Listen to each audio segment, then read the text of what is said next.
Thank you for joining me again at Maggie and Matcha. This week, I'm going to show you what it's like to spend a week in matcha. So come along with me and see what we find out. This was actually from a couple months ago, but as you can see, we use the airport hangar to play pickleball. And this is with a group of nursing students who are visiting from the United States. So in previous years, they used to have a pilot at Matcha, and he would keep his plane here. And currently we use it for pickleball, but also church meets here, so we always have to take down the benches and everything in order to play. But we like to play, and when we have visitors, they enjoy it as well. Later in the morning, my husband realized that the flour had some little bugs in it, and so he had to spend time sifting it, getting all those little bugs out before we were able to use it for some baked goods that he was making.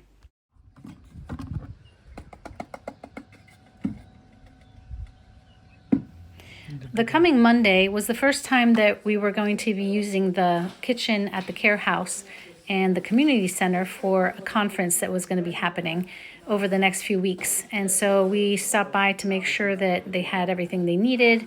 Taonga, who it was leaving for a few weeks, was making sure that the cooks knew what they were supposed to be doing. And we took a little peek into the community hall, which is where they were going to be using for the conference. And it's an ongoing conference that's going to be going to the end of November. So this was the end of September. And so we wanted to make sure that everything was okay.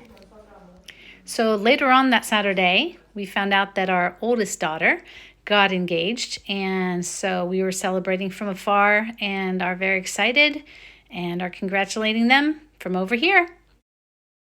On Sunday, of course, we took the nursing group to church with us and were able to enjoy church together.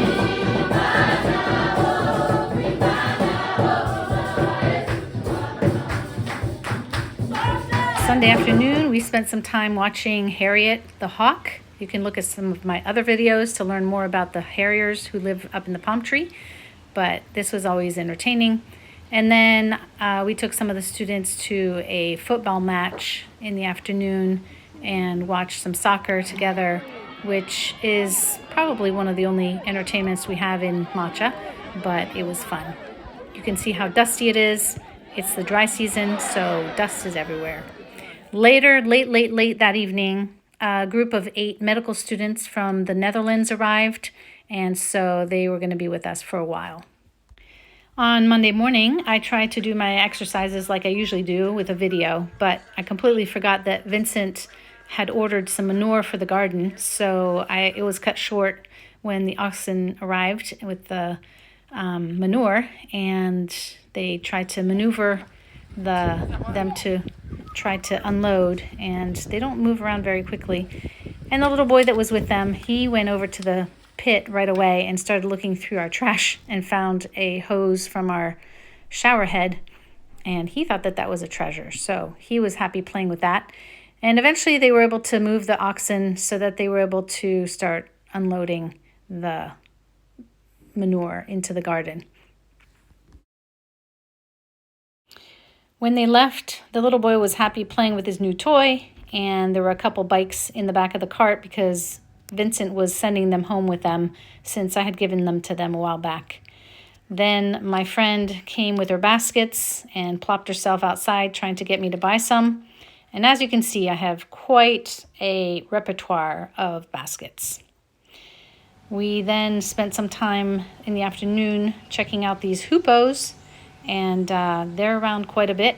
And now that we've become bird watchers, we take time out of our day to enjoy the birds. Vincent harvested some nice fruit and vegetables from the garden. As you can see, we have some peas and green beans, lettuce, strawberries, and onions, and it was wonderful. I also enjoy the flowers this time of year, and what year is your fall is our spring.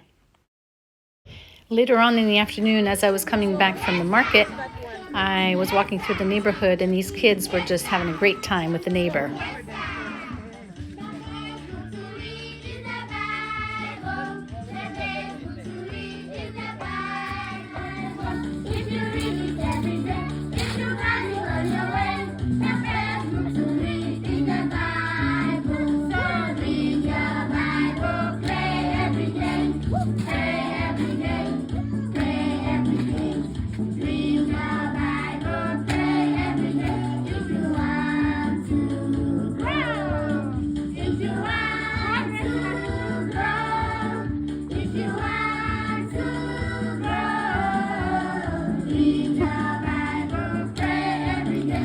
Monday evening, we had 3 other couples from Canada and the US come over for dinner, and some of them had lived in Zambia before, and so they requested that we have nshima and chicken, and so I just ordered it from the restaurant.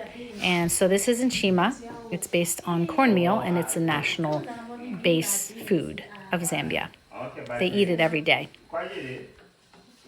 On Tuesday morning, I went over to the care house again to see how the conference is going.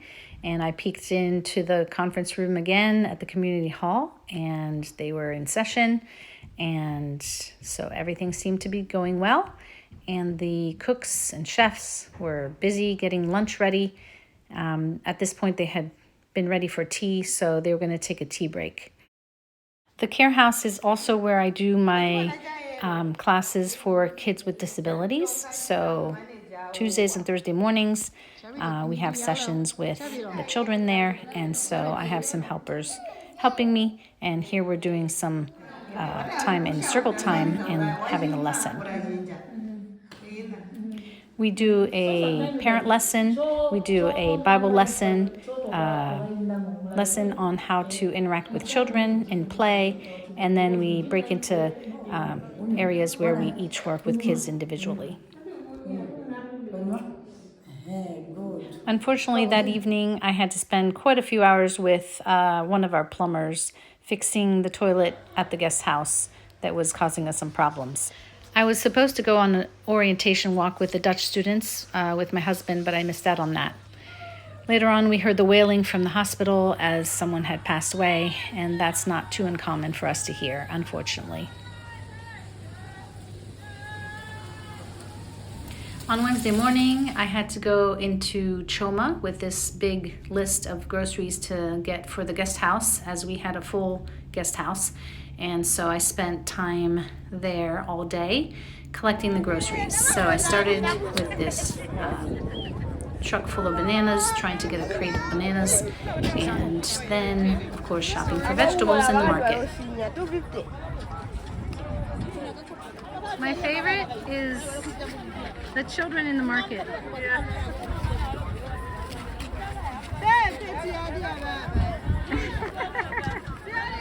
Zambians love to get their picture taken. Anyway, later on we came upon these men who were making these chairs with reeds and kind of like wicker. And I asked him if we could buy one, and he said no, because they send them to Lusaka, the capital. So they were not for sale, but these men were pretty talented in how they weaved these reeds to make these sofas. So I think that I'm going to stop this video here and just do a 2-part video for this week. And I hope that you've enjoyed the first half, and I hope that you will return and watch the second half soon as I have a chance to put it together. All right, thanks for watching. Don't forget to subscribe and share it with others.